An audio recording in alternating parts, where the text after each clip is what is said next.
Assalamualaikum warahmatullahi wabarakatuh. Kami mahasiswa dari Universitas Muhammadiyah Mataram, Fakultas Teknik, Program Studi Teknik Sipil. Video ini kami buat untuk memenuhi tugas kelompok mata kuliah Teknik Gempa dengan judul Gaya Geser dan Deformasi pada Gedung yang diampu oleh Bu Maya Saridewi, Pascanawati STMT.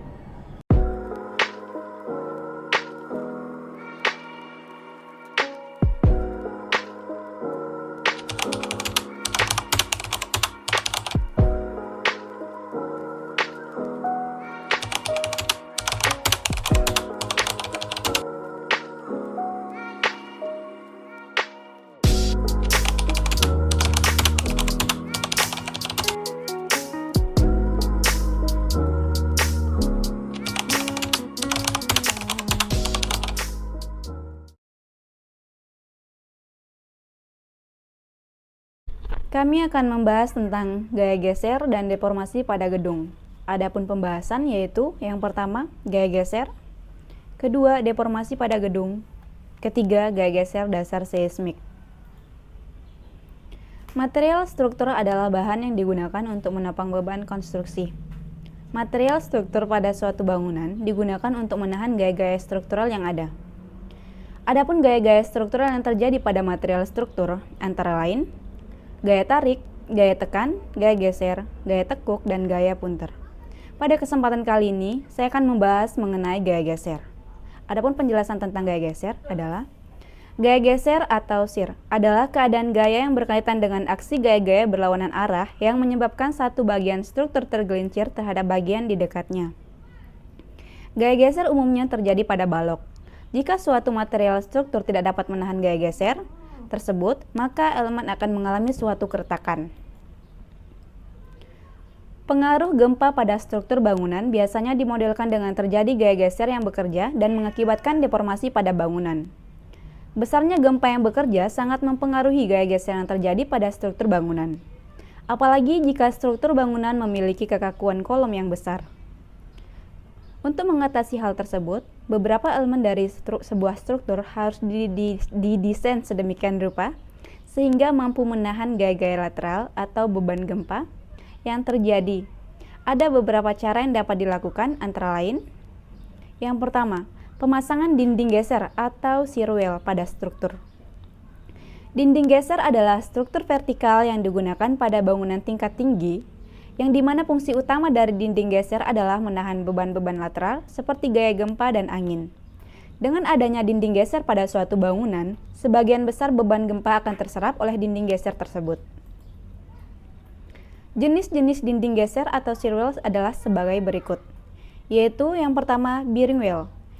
Bearing wall adalah jenis dinding geser yang mempunyai fungsi lain sebagai penahan beban gravitasi. Dan yang kedua, frame wall adalah dinding geser yang berfungsi sebagai penahan gaya lateral, geser, dan pengaku pada sisi luar bangunan. Dinding ini terletak di antara dua kolom struktur. Yang ketiga, core wall. Core wall adalah jenis dinding geser yang terletak di pusat-pusat massa bangunan yang berfungsi sebagai pengaku bangunan gedung. Biasanya core wall diletakkan pada lubang lip yang berfungsi sebagai dinding lip sekaligus. Fungsi dinding geser pada gedung secara umum ada 5. Yang pertama, memperkokoh gedung. Kedua, meredam goncangan akibat gempa. Ketiga, mengurangi biaya perawatan gedung. Keempat, daya pikul beban di sekitar dinding mampu ditingkatkan. Dan yang terakhir, umur pakai gedung semakin lama. Di sini ada beberapa contoh gambar bangunan gedung yang menggunakan dinding geser. Gambar pertama, dinding geser pada bangunan ini ditandai dengan tanda panah. Dan gambar kedua, pemasangan dinding geser pada bangunan gedung.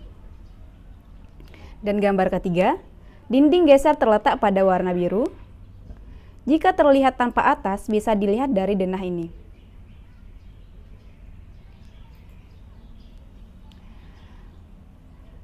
Dan yang kedua, cara pemakaian, yaitu penambahan pengakuan lateral atau bracing pada elemen struktur portal.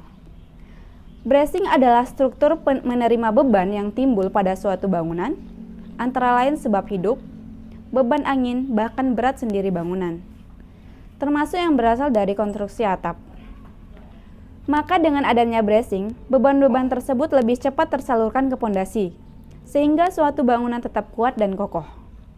Berdasarkan bentuk atau posisi pemasangan, bracing pada struktur baja terdiri dari dua macam, yaitu yang pertama, bracing baja vertikal. Bracing baja vertikal atau tegak lurus memiliki fungsi sebagai penghubung antara dua struktur tiang. Dalam pemasangan bentuk seperti ini bisa ditemukan di menara sutet, jembatan, sampai pada tower pemancar. Biasanya juga dipasangkan pada kolom baja, sehingga beberapa orang sering menyebutnya dengan kris kolom. 2. Bracing baja horizontal. Selanjutnya, bentuk kedua horizontal atau bentuk mendatar. Peran utamanya adalah menghubungkan antara satu balok atau kolom baja dengan kolom lainnya. Pada pembangunannya, perlu menggunakan bentuk horizontal sebagai penghubung satu sama lain. Kondisi ini dimaksudkan agar beban dari kendaraan dan angin karena berada di ketinggian bisa disalurkan. Contoh gambar yang ada di samping ini adalah bracing horizontal seperti anak panah yang ditunjuk. Jenis material bracing baja yang umumnya digunakan. Bracing terdiri dari 3 jenis elemen, yaitu pelat baja sebagai buhul, baut mur, dan material bracing sendiri. Jenis material bracing baja yang diumumkan digunakan H-beam, baja profil WF, besi siku, kanal U, besi pipa. Deformasi. Menurut pengertian umum mengenai struktur bangunan, struktur merupakan kumpulan elemen untuk meluruskan beban ke dalam tanah, dan bila diberi beban, maka struktur tersebut akan mengalami deformasi. Setiap elemen struktur akan mengalami perubahan bentuk, deformation, akibat gaya lentur, geser, normal, dan puntir yang bekerja, baik diakibatkan oleh gaya luar maupun berat sendiri dan strukturnya.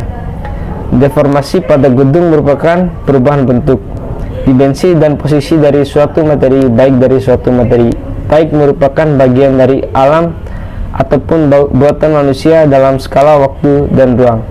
Deformasi dapat terjadi jika suatu benda atau materi dikenai gaya force. Deformasi terbagi menjadi 2 jenis, yaitu deformasi elastis dan deformasi plastis. Deformasi elastis adalah deformasi atau perubahan bentuk yang disebabkan oleh pemberian beban, di mana apabila beban dihilangkan maka bentuk dan ukuran akan kembali ke bentuk semula, atau deformasi yang terjadi akan hilang. Daerah deformasi elastis berlaku hukum Cook, yaitu renggangan akan sebanding dengan tegangan sesuai dengan modulus elastis. Sedangkan deformasi plastis adalah perubahan bentuk yang merupakan kelanjutan dari deformasi elastis yang bersifat permanen meskipun beban dihilangkan. Berikut adalah contoh gambar dari deformasi. Contoh deformasi atau perubahan pada struktur bangunan akibat gempa atau tekanan lateral. Gambar awal yaitu gambar bangunan yang telah berdiri kokoh, dan yang berikutnya adalah gambar akibat tekanan gaya lateral. Gaya geser dasar seismik. Gaya geser dasar atau V digunakan sebagai gaya gempa rencana yang harus ditinjau dalam perencanaan dan evaluasi struktur bangunan gedung. Menghitung gaya geser dasar seismik atau seismic base dengan SNI 2019.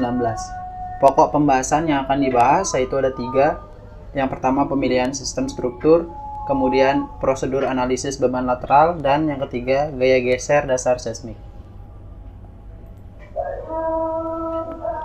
Yang pertama, pemilihan sistem struktur. Sistem struktur penahan gaya gempa lateral dan vertikal harus dipilih berdasarkan KDS atau kategori desain seismik, serta ketinggian strukturnya. Tipe-tipe sistem struktur yang dipilih dapat ditentukan dengan mengacu pada tabel berikut ini. Berikut ada 2 contoh tabel yang terdapat di SNI 2019. Tabel yang pertama, di sini ada sistem pemikul gaya seismik. Di sini ada C, sistem rangka pemikul momen.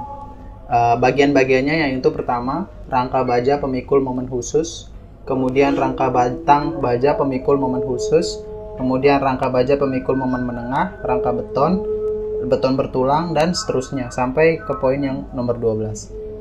Kemudian di sini ada faktor koefisien modifikasi respon atau R. Kemudian di sebelahnya ada faktor kuat lebih sistem atau omega 0. Kemudian faktor pembesaran defleksi. Ketiga faktor ini akan masuk dalam perhitungan yang akan dihitung nanti. Kemudian ada batasan sistem struktur dan batasan tinggi struktur. Di sini ada KDS, kategori desain seismik. Di sini ada level kategori desain seismik atau level KDS, yaitu yang pertama B, kemudian C, D, E, dan F.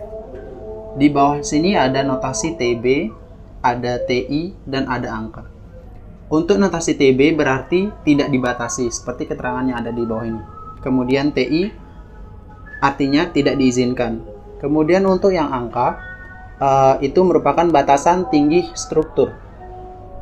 Sebagai contoh, untuk rangka baja pemikul momen khusus, untuk KDS level B-nya, di sini keterangannya TB atau tidak dibatasi. Untuk rangka baja pemikul momen khusus dari level B sampai ke F, dia TB, tidak dibatasi. Kemudian yang contoh lain, di sini ada yang kedua, rangka batang baja pemikul momen khusus. Untuk level B dan C, dia TB, tidak dibatasi. Kemudian yang D dan E, dia memiliki batasan tinggi struktur, yaitu yang untuk level D 48 dan yang E 30. Begitu. Kemudian di gambar yang kedua sama seperti gambar yang pertama, cuman beda di yang gambar kedua. Di sini poin D, sistem ganda dengan rangka pemikul momen khusus yang mampu menahan paling sedikit 25% gaya seismik yang diterapkan. Jenis-jenis sistem struktur SNI 2019. Ini merupakan ilustrasi dari jenis-jenis sistem struktur yang ada di SNI 2019. Yang pertama, yang A, yaitu sistem dinding penumpu, di mana dinding penumpu ini mendapatkan dua gaya, yaitu gaya vertikal atau gaya gravitasi dan gaya lateral atau gaya akibat gempa, di mana dinding penumpu ini menumpu 100% gaya kedua gaya yang diterimanya. Kemudian yang B, yaitu kombinasi antara dinding penumpu dan frame atau rangka, di mana dinding mendapatkan gaya lateral, kemudian frame atau rangka ini mendapatkan gaya vertikal atau gaya gravitasi. Poin yang C adalah sistem rangka pemikul momen atau SRPM, di mana rangka ini mendapat dua gaya, yaitu lateral dan vertikal. Kemudian yang D ini adalah kombinasi, yang D adalah sistem ganda atau dual system, di mana kombinasi antara dinding dan frame atau rangka, di mana keduanya sama-sama mendapat gaya vertikal atau gravitasi dan lateral atau akibat gempa. Ini merupakan jenis-jenis sistem struktur yang ada di SNI 2019. Kemudian yang kedua, prosedur analisis beban lateral. Di dalam SNI 2019 terdapat 3 analisis beban lateral, yaitu yang pertama analisis gaya lateral ekuivalen atau ELF, yang kedua analisis superposisi ragam atau MSA, dan yang ketiga analisis riwayat waktu atau RHA. Dalam tabel ini, di sini terdapat kategori desain seismik, di mana levelnya ada B, C, D, E, dan F. Khusus dalam level B dan C, di sini terdapat semua struktur dalam karakteristik strukturnya. Kemudian di sini ada analisis gaya lateral ekuivalen atau ELF, dan ini MSA dan ini RHA. Di sini terdapat notasi I dan TI. I yang berarti diizinkan dan TI berarti tidak diizinkan. Kita lihat di sini level B dan C terdapat 3 notasi I yang berarti diizinkan untuk semua strukturnya. Kemudian di level D, E, F, di kategori bangunan dengan kategori risiko 1 atau 2 yang tidak melebihi 2 tingkat di atas dasar, ini diizinkan dalam analisis beban lateral ELF, MSA, dan RHA sampai dengan kategori yang ini, struktur dengan ketinggian tidak melebihi 48,8 meter. Dan di sini semua struktur lainnya terdapat dalam ELF, analisa gaya lateral ekuivalen, terdapat notasi TI, yaitu tidak diizinkan. Ini contohnya, semua struktur lainnya ini maksudnya struktur yang melebihi 48,8 meter, maka tidak diizinkan. Contoh lain, struktur yang T-nya lebih besar dari 3,5 TS. Itulah cara prosedur analisis beban lateral untuk struktur dalam SNI 2019. Yang ketiga, gaya geser dasar seismik. Gaya geser dasar akibat gempa bumi dalam arah yang ditetapkan harus ditentukan berdasarkan persamaan berikut, yaitu V sama dengan CS dikali W, di mana CS adalah koefisien respons seismik dan W adalah berat seismik efektif. Kemudian untuk menentukan besaran koefisien respons seismik dapat dihitung dengan persamaan berikut, yaitu CS sama dengan SDS dibagi R dibagi IE, di mana SDS adalah parameter percepatan spektrum respon desain pada periode pendek 0,2 detik, R adalah faktor modifikasi respon, dan IE adalah faktor keutamaan. Kemudian untuk menentukan besarnya nilai CS atau koefisien respons seismik itu tidak perlu melebihi dari dua persamaan berikut ini. Yang pertama yaitu persamaan CS sama dengan SD1 atau parameter percepatan spektrum desain untuk periode 1 detik dibagi dengan T waktu getar atau periode getar dikalikan dengan R atau faktor modifikasi respon dibagi IE atau faktor keutamaan gempa. Kemudian persamaan yang kedua yaitu CS sama dengan SD1 dikalikan dengan TL atau periode panjang dibagi dengan T kuadrat atau periode getar dikalikan dengan R dibagi IE. Dengan kata lain, nilai CS yang diambil adalah nilai CS yang kecil atau minimum. Namun, nilai CS tersebut atau koefisien respons seismik tidak boleh kurang dari persamaan CS sama dengan 0,044 SDS IE kurang dari atau sama dengan 0,01. Untuk struktur-struktur yang memiliki lokasi pada daerah dengan nilai E1 sama dengan atau lebih dari 0,6, maka CS tidak boleh kurang dari persamaan berikut ini, yaitu CS sama dengan 0,5 E1 dibagi R dibagi IE.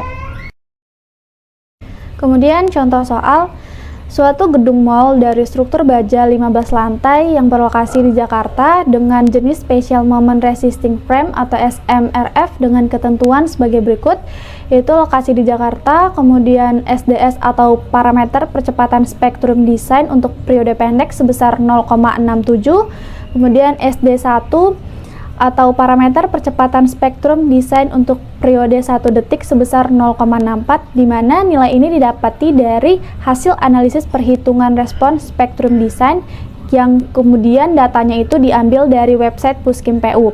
Selanjutnya KDS atau kategori desain seismik D ini diperoleh dari tabel jenis pemanfaatan, di mana pada soal tadi berupa pusat perbelanjaan atau mall, maka kategori resikonya 2. Selanjutnya karena nilai SDS lebih besar dari 0,50 yaitu 0,64, maka kategori desain seismik atau KDS-nya KDSD. Begitupun dengan SD1. Kemudian T atau periode getar sebesar 2,598 diperoleh dari hasil analisis dinamik 3 dimensi software. Selanjutnya periode panjang TL 20 detik, IE atau faktor keutamaan hunian sebesar 1,00. IE ini diperoleh dari tabel faktor keutamaan gempa. Karena tadi berada di kategori 2, maka faktor keutamaan gempa yang digunakan adalah 1,00.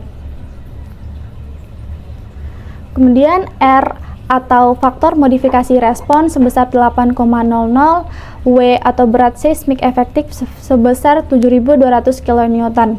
Tentukan seismik basir untuk struktur tersebut. Langkah pertama, kita menentukan koefisien respons seismik. Yang diambil adalah nilai yang minimum atau nilai paling kecil dengan dua persamaan, yaitu persamaan pertama CS sama dengan SDS dibagi R dibagi IE. Setelah disubstitusikan menghasilkan 0,8375.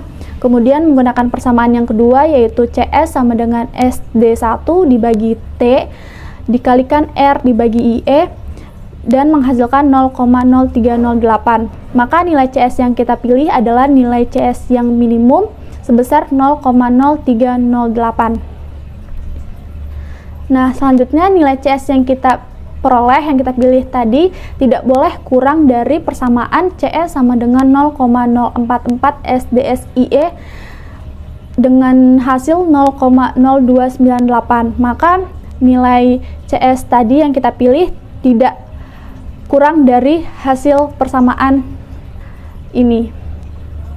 Kemudian karena nilai S1 Kota Jakarta sebesar 0,398855 kurang dari 0,60, maka CS yang kita peroleh atau yang kita ambil tadi tidak perlu diperiksa menggunakan persamaan CS sama dengan 0,5 S1 dibagi R dibagi IE.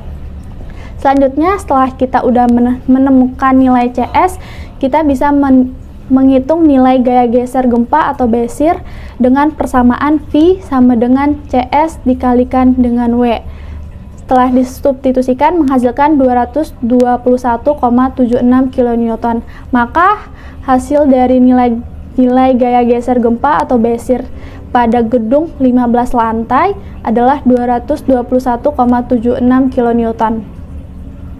Sekian video dari kelompok kami, semoga bermanfaat. Kesepian dan pakai kasih, sekian dan terima kasih. Thank you for watching. Bye-bye. Masih pada gedung. Adapun